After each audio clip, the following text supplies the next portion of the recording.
That series of videos I made on shithole cities had kind of a running theme. Let's just say none of them were conservative strongholds. Well, now that premise has been confirmed by a new study. Researchers in Italy found that the top 5 most dangerous provinces in the country are all run by leftist governments, while the safest areas are all run by right-leaning parties. Wow, who could have predicted that? Literally everyone. The study compiled criminal complaints from 2020 and enshrined Milan as the #1 shithole of Italy. It was followed by Bologna, Rimini, Prato and Florence, all run by left-wing administrations. The safest areas were all administered by right-leaning administrations, including Oristano, Pordenone and Benevento forming the top 3 with the least reported crime per capita. Just by coincidence, Milan's migrant population stands at nearly 20% and has more than doubled in the last 15 years. Bologna also has a migrant population higher than the national average, so does Rimini, so does Prato, 18.5% foreign-born, and so does Florence. Some kind of pattern emerging here. But wait, they keep telling me diversity is a strength. I guess that's why Sweden went from being one of the safest countries in Europe to the 2nd most dangerous in the span of 20 years. I guess hand grenade attacks are just a price worth paying for the wonderful benefits of multiculturalism. One of the main reasons why Italy was hit so hard by COVID during the early days of the pandemic was because tens of thousands of Chinese migrants, many of them illegal,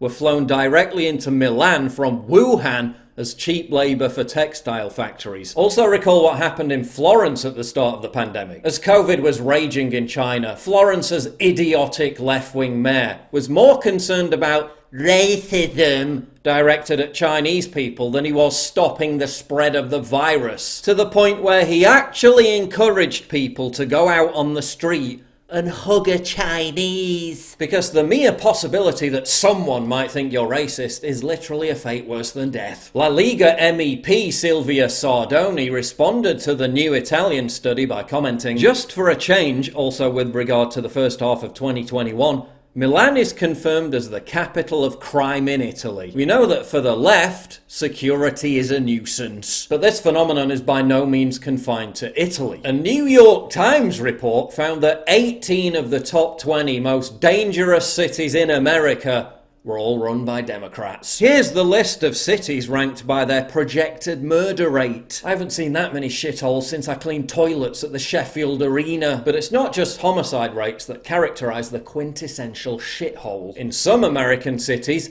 basic security is now not only a nuisance, but a form of racism. Thieves hit a suburban beauty supply store on Saturday afternoon, stealing thousands of dollars in product. And now the people at Ulta, the employees at Ulta didn't even seem discouraged about it. They were acting like it was an everyday thing. San Francisco is now utterly lawless thanks to leftist lawmakers passing Prop 47, which drastically reduced punishments for thefts of property totaling $950 or less by changing them from a felony to a misdemeanor. Innumerable Walgreens have had to close their doors over the past 5 years due to relentless robberies. Shoplifting is illegal, but in video after video, it doesn't look that way.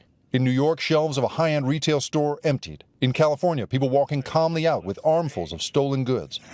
Hold on. Now, Walgreens saying it's closing more than 20 stores, 5 in San Francisco, because of this rampant problem, what's being called organized retail crime. Earlier this summer, despite profusely prostrating itself for Black Lives Matter, the Neiman Marcus store was ransacked as part of a targeted looting that was caught on camera by security guards who just stood by and watched. Who'd have thought that if you tell criminals not only are there no legal consequences for stealing, but that police and security guards won't even make any effort to stop you stealing, that stealing will become widespread. But they just go in and get whatever they want and leave, right? Every day, I want, I do, I pray.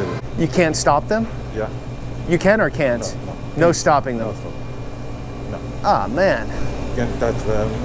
So the employees are upset, I'm sure. Yeah. We call the police every day. What do the police do? Police. They come? They come. Okay. But can't do much, huh? Later. Yeah. I'm sorry, man. This is ridiculous. What a crazy world, huh? Yeah. Like, how is this possible? Like, we're told you can go in and take things and then leave and no consequences. Le film, c'est style, c'est 6 feet. 6 feet. Oh, yeah. You're infringing on my rights. I'm allowed to take $950 worth of whatever. But Paul, they're just reappropriating wealth from Walmart. Thoughts on stealing of the shampoo from Walgreens? Yeah, I saw this. This is so fucking stupid, dude. Like, just let people steal shit, dude. What the fuck is wrong with you? They're not hurting anybody. Like, that's unironically my take. Once a society stops enforcing just laws, it's open season for the criminals to plunder the innocent. My mom got mugged right outside that Walgreens. They're not hurting anybody. On a daily basis, what we're seeing is, believe it or not, 10 car break-ins a day, like it's nothing. They're not hurting anybody. She manages Dior. We just had lunch, and they got maced. They're not hurting anybody. I witnessed a woman that was just standing right there, and two guys did plan robbing her.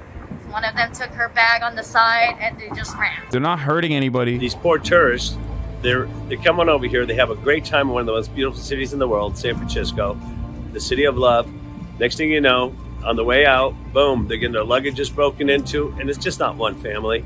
It's 1, 2, 3, 4, 5, and so on. And it goes on. Nobody's doing anything about it. They're not hurting anybody. Just let people steal shit, dude. My mom got mugged right outside that Walgreens. Once law enforcement becomes a castrated joke, it's only a matter of time before every city turns into a lawless, chaotic shithole like San Francisco. Then these stores are forced to close and entire neighborhoods are left without pharmacies. The poor have to travel further just to buy food. So no, it's not just big corporate entities losing a tiny fraction of their profits. Rampant criminality hurts everyone. Really bad. It goes on from morning to night, every single day, over and over and over again. They're literally just taking it from the store. They're taking it, grabbing it, and running. I mean, you don't feel safe. I've been in this Bay Area 20 years. I've never seen this. Remember CHOP? The Summer of Love. We could have the summer of love.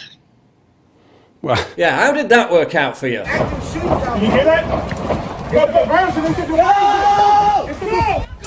We have breaking news this morning out of Seattle's so-called Capitol Hill organized protest zone. Yet another shooting overnight. We could have the summer of love. In its brief existence, the far-left communist encampment experiment served up a menu of mass violence, rape, and a whopping 525% Seattle crime spike. So loving. We could have the summer of love. Another example of everything the far left touching, ending in utter desecration and failure. But now fact-checking organizations like Pointer are demanding local news stations stop reporting violent crimes involving, quote, black and brown communities because it's fueling systemic racism. It's also fueling aggravated assault, murder and rape, with many of the victims being black and brown people, but apparently hiding the truth to prop up your demented fever dream of a contrived utopian reality that doesn't exist is way more important than actually saving lives, protecting the innocent, or preventing yet another metropolis from being enrolled in the progressive shithole of fame. How many more cities need to fall to drug-addled, crime-ridden bedlam to remind us that every time the left establishes an iron fist of monopoly on power, be that in government, academia, culture, or entertainment, that everything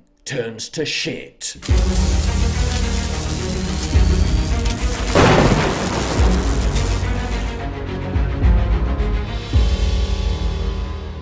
It's absolutely crucial for you to help me fight the war on free speech by supporting me via Subscribe Star, link in description, and also signing up for my free newsletter at summit.news/newsletter.